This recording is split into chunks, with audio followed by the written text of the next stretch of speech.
एक जनश्रुति के अनुसार किसी गांव में देबुली और नरिया नाम के बहन और भाई रहते थे। देबुली के लिए अपना भाई बहुत दुलारा था। नरिया भी अपनी दीदी से बहुत प्यार करता था। वे दोनों एक साथ ही रहते, खेलते, खाते, पीते थे। जैसे जैसे दिन बीतते गए, देबुली और नरिया भय होते गए। एक दिन ऐसा भी आया, देबुली की शादी घर वालों ने तय कर दी। कहानी के अनुसार देबुली का ब्याह उसके गांव से बहुत दूर किया गया। अब नरिया अपनी दीदी के वियोग में दुखी रहने लगा। ससुराल और मायका में काफी दूरी होने के कारण देबुली का मायका आना कम हो गया। नरिया देखता कि गांव में अन्य विवाहिता त्योहारों में अपने घर आती। इस बात पर नरिया अपनी दीदी को ज्यादा याद करने लगा और दुखी रहने लगा। नरिया को देख के उसकी ईजा को फिक्र होने लगी। ईजा ने नरिया से कहा, बहुत दिन हो गए, तू अपनी दीदी से मिला। कल तू अपनी दीदी से मिलाना और खाली हाथ मत जाना। मैं कुछ चीजें दे दूंगी, तू देबुली को दे आना। उसे भी मायके की याद आती होगी।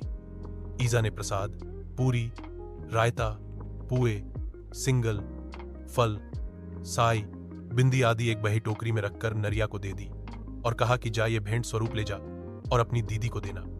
नरिया खुशी खुशी देबुली के ससुराल को चल दिया।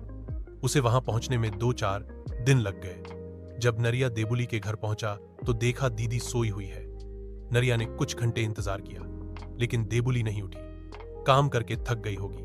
इस विचार से नरिया ने भी उसे उठाना उचित नहीं समझा। दूसरे दिन शनिवार होने के कारण नरिया ने आज ही वापसी करने का सोचा, क्योंकि पहाड़ों में शनिवार को थोड़ा कामकाज या कहीं सफर में जाने के लिए उचित नहीं माना जाता। और नरिया भेंट वहां रखकर चल दिया। बाद में जब देबुली की आंख खुली तो उसने सामान देखा तो नरिया को देखने लगी। वो बहुत दूर तक गई, लेकिन तब तक नरिया जा चुका था। देबुली को पश्चाताप होने लगा कि मेरा भाई इतना लंबा सफर तय करके आया, भूखा भी होगा और मैं सोती रही। वो रोने लगी और भय भूखों मैं सिती, अर्थात भाई भूखा रहा और मैं सोती रही की रट लगाने लगी।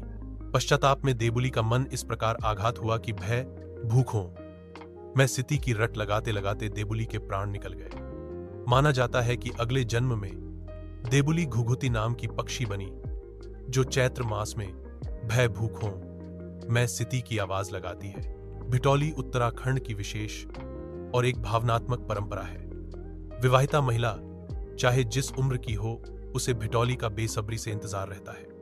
भिटौली को यहाँ के जनमानस ने लोकगीतों में भी पिरो कर रखा है। भिटौली से संबंधित एक काफी पुराना लोकगीत है। ओहो ऋतु ऐगे हैरी फैरी ऋतु रणमणि, हैरी एंच फैरी ऋतु पलटी एंच, ऊंचा डाना कानान में कफुआ बासलो, गैला मैला पातलों में नेवली बासली। ओ तू बासै कफुआ म्यार मैतिका देसा, इजू की नराई लागिया चेली।